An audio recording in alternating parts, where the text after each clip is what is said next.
හිරුයට දූවිලි අතරින් තොප්පි කුඩය කරේ දරා ඔහු පැමිණේ.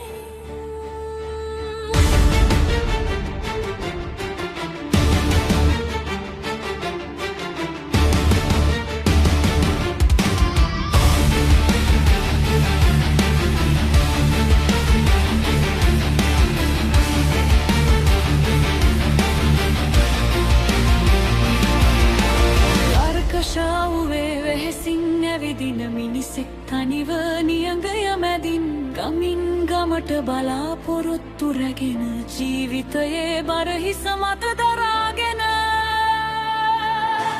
දහඩිය වැටෙයි කාලය රිදවයි හුස්මත් පිරෙයි හදවත ගිනි ගනි අන්තිම සෙවන පැරණි ගසක යට ඔහු නිදියයි නිහඬ අඳුරක සමුදුනේ අඳුරු සෙවණැලි නිහඬ කෙලෑව ඇස් විවර කරයි නොදන්නා බලයක් සෙමින් අවදි වෙයි රාත්‍රියේ හුස්ම ළඟට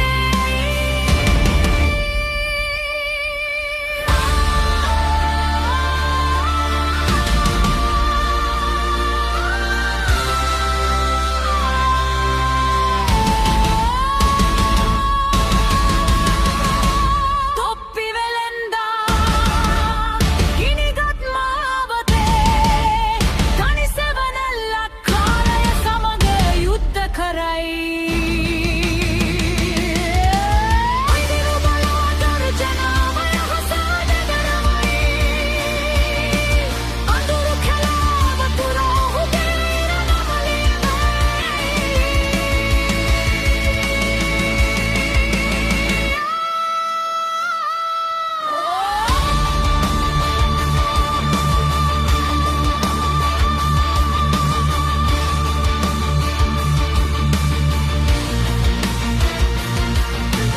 අඳුරු සෙවණැලි ගසෙන් බිමට බසි අත්තෝ සත්වයෝ නිහඬව රඟදැයි තොප්පිය ගිනක සොරකම් කරගෙන උන් සිනාසෙයි කැලෑ රජුන්සේ පරෙන්දා හැරෙයි කෝපය ඇවිලෙයි හිස් වූ කූඩය මරණ පණිවිඩය හිමි වූ බලාපොරොත්තු හදවත කඩයි නමුත් ඔහුගේ බුද්ධිය තවමත් ජීවිතයි.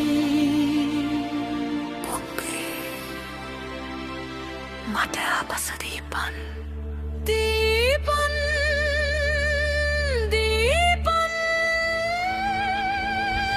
අනුකරණය උන්ගේ ස්වභාවයයි කැලෑවේ නීතිය ශක්තියයි නමුත් මිනිසාගේ ආයුධය බුද්ධියයි.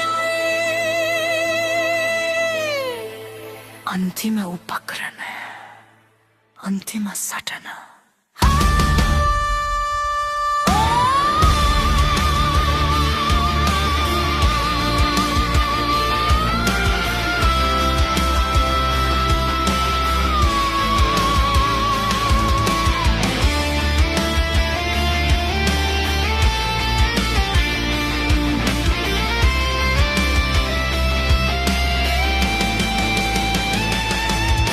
වෙලෙන්දා තොප්පිය පොළොවට හෙලයි කැලෑව මොහොතකට නිහඬ වෙයි එකවර වඳුරෝ අනුකරණයෙන් බැඳී තොප්පි සියල්ල බිමට අත්හරී.